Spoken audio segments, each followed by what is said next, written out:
Hi guys, welcome back to the channel. FPL Consult here, and today we're going to take a look at my updated Game Week 28 team selection. And spoiler alert, the wildcard is activated. Now this video is looking slightly different because I'm at the airport right now. I am in transit on a holiday.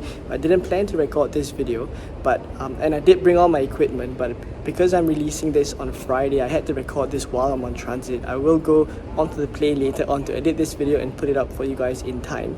But I wanted to talk through my updated team selection and why I've decided to activate the wildcard as compared to sticking to the original plan, which is to save the free hit in 29 and basically wildcard in 31, free hit in 34, and then bench boost in 37. Right, so that was the original plan. The reason why I've deviated from it slightly is because I've come around to the realization that the wildcard 28 for my team, right, it may not apply to everyone's team, but for my team, I think there are gains to be made now in the short term that I think could outweigh the gains that are made later on.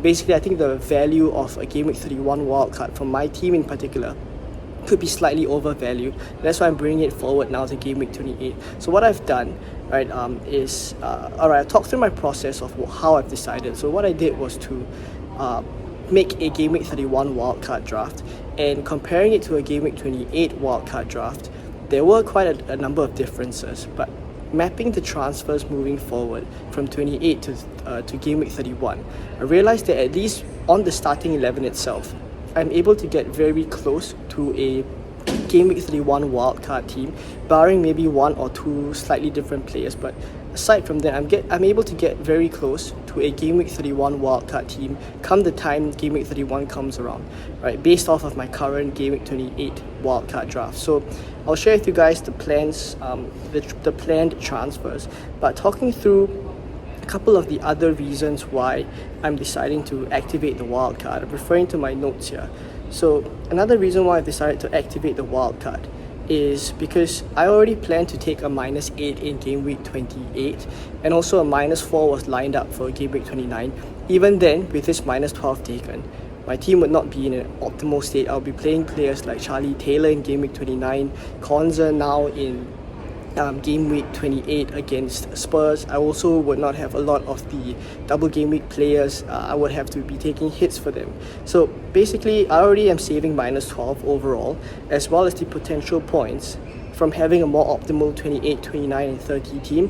And then as I mentioned just now, when I map out my transfers from Game Week 28 until 31, this wildcard gets very close, at least based off of the starting 11 itself, gets very close to a Game Week 31 wildcard.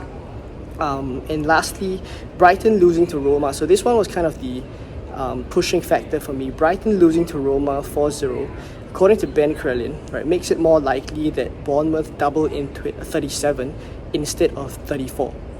And basically what that means, so just to caveat, he has put out a update to say that there's still a chance that Bournemouth could double in 34, right? There's still a chance, but it's less likely than before the Brighton game. And the reason why the Brighton game affects this Brighton game in Europe losing to Roma affects the overall planning is because Brighton will have fixtures to reschedule later on as well, and that of course ties into the FA Cup results as well in the semi-finals. It's quite complicated, but he worked out that basically Brighton losing to Roma makes it more likely that Bournemouth doubled in 37 as compared to 34.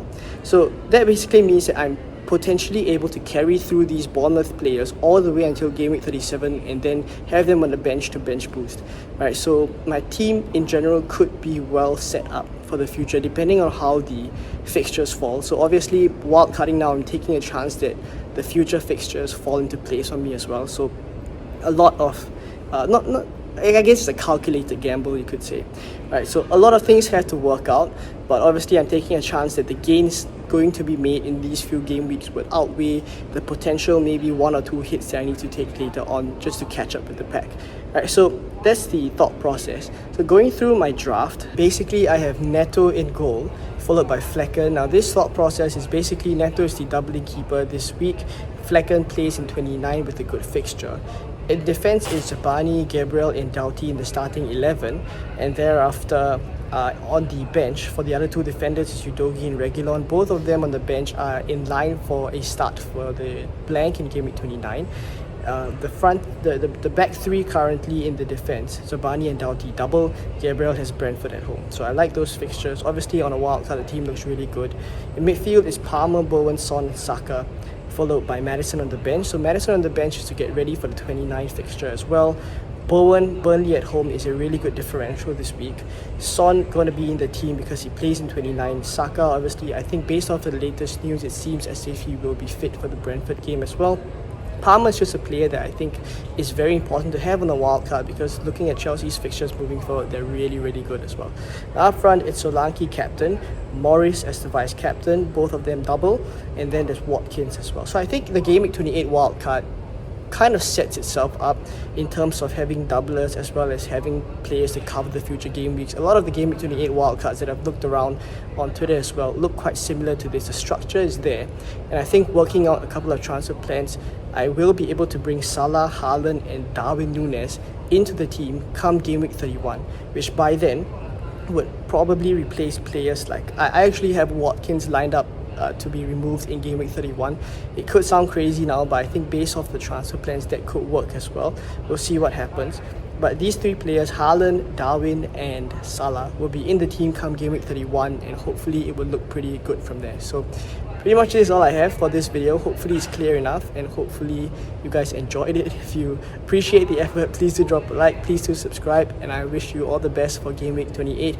There will not be a deadline stream as I will be flying, but hopefully you guys found some use from this video.